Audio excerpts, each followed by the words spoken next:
Bạn vậy tới vô mà này lụa đạch mỏng tàng màu tới lụa đạch à hột mỏng chẳng vậy ta tàng ngay tầm bồn máu chẳng là ngăn bên tay lụa đạch ở đại e phong ngay tầm bồn tu lệ cứ cao sắp phẩm phân về đó đây chi mà co xa trung bình xa làm co trung bình nhẹ bia rừng đôi nông riêng cho đi nông pin cày pet ở san ở vạt bàn đo cầm nát hói chóng rư mình chóng à tay tạ chi mà co bọt đom mình lai plai chơn nơi trung bình xa đàm co chặt chẳng ó rồi tay rú rơ chênhขณะដែលអាញាធរបានផ្ដល់ជំរឿសឲ្យអាជីវករអាចទៅលក់នៅផ្សារដើមគោថ្មីក៏បានឬលក់នៅផ្សារបោះដុំឯកជនផ្សេងទៀតក៏បាននៅក្នុងផ្សារតាម៉ាប់ព្រៃជ្រៃដែលមានទីតាំងស្ថិតនៅលើផ្លូវលេខ217ឬផ្លូវចំការដូងខណ្ឌដង្កោរាជធានីភ្នំពេញ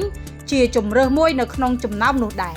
ហើយអតីតក្រុមអាជីវករដែលរើមកពីផ្សារដើមគោបានមកលក់នៅផ្សារតាម៉ាប់ព្រៃជ្រៃនេះបានប្រមាណមួយសប្តាហ៍ហើយផ្ទុយពីការគិតកន្លងមកដែលយល់ថាផ្សារនេះនឹងស្ងាត់ហើយមិនអាចលក់ដាច់ដោយផ្សារដើមគោនោះឥឡូវនេះអាជីវករមួយចំនួនបានអះអាងថា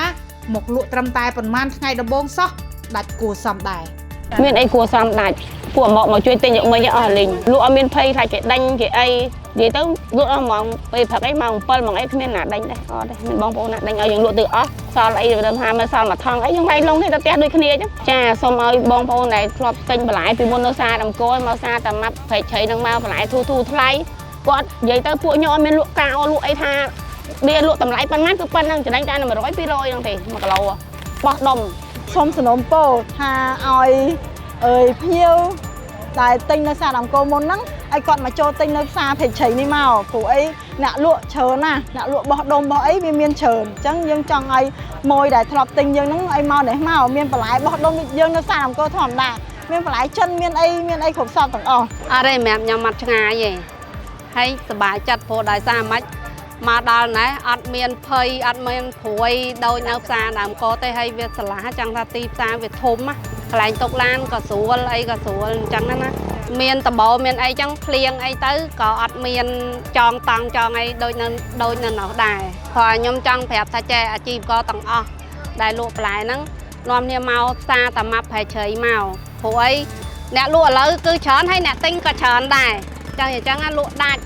ហើយចង់ផ្ដាំតាមវីដេអូហ្នឹងចង់ប្រាប់ពួកគាត់ថាចេះឲ្យនាំគ្នាមកលក់ណែពេញមកដើម្បីពួកយើងលក់ពេញទៅហើយអ្នកទិញក៏គេមកទិញច្រើនអញ្ចឹងណាពេលដែលមានគ្រប់មុខអញ្ចឹងណាលោកខៅថនប្រធានផ្សារតាម៉ាប់ព្រៃជ្រៃអះអាងថានឹងជួយសម្រួលដល់ការលក់បន្លែផ្លែឈើបោះដុំរបស់អាជីវករនិងកសិករមកពីតាមបណ្ដាខេត្តនានាឲ្យមានភាពល្អប្រសើរមិនចាញ់ផ្សារដើមគោចាស់នោះទេក្នុងរយៈពេលតែ3ថ្ងៃនេះគឺសន្ទុះកើនឡើងច្រើនតតែមែនទែននេះគឺស្ដែងបញ្ជាក់ថាស្រុកយើងណាមានសុខសន្តិភាពអញ្ចឹងយើងរួមគ្នាឲ្យទីក្រុងយើងស្អាតទាំងអស់គ្នាអាជីវករយើងភាគច្រើនគឺមកពីកណ្ដាលរាជធានីភ្នំពេញតែម្ដងបាទជាង 1000 តូបហើយកូនជាង 1000 តូបហើយអញ្ចឹងស្ដែងចេញថាពួកបងប្អូនអាជីវករទាំងអស់គាត់មានទំនុកចិត្តជាមួយនឹងផ្សារព្រៃជ្រៃបោះដុំបន្លែផ្លែឈើនេះយើងពួកគាត់សប្បាយចិត្តណាស់ដែលម៉ួយបណ្ដាខេត្តធំដូចជាឡានកំពង់សោមឡានកោះកុងបាត់ដំបងហើយម៉ួយមកពីកំពង់ចាមក៏គាត់បានមកច្រើនជុំគ្នានៅទីនេះដែរគួររំលឹកថាកាលពីថ្ងៃទី18ខែមករាឆ្នាំ2026កន្លងទៅនេះអាជ្ញាធររាជធានីភ្នំពេញបានដំណើរការសម្អាតអនាម័យជួសជុលនិងកែលម្អហេដ្ឋារចនាសម្ព័ន្ធនៅលើផ្លូវពាក់ព័ន្ធនានានៅជុំវិញផ្សារដើមគោដោយដំណើរការនេះត្រូវបានហាមដាច់ខាតមិនឲ្យអាជីវករដែលធ្លាប់លក់ដូរតាមចិញ្ចើមផ្លូវជាពិសេសនៅផ្លូវជុំវិញផ្សារដើមគោវិលត្រឡប់មកបន្តលក់ដូរយ៉ាងអនាធិបតេយ្យដោយដែលធ្លាប់លក់ដូរពីមុនឡើយ។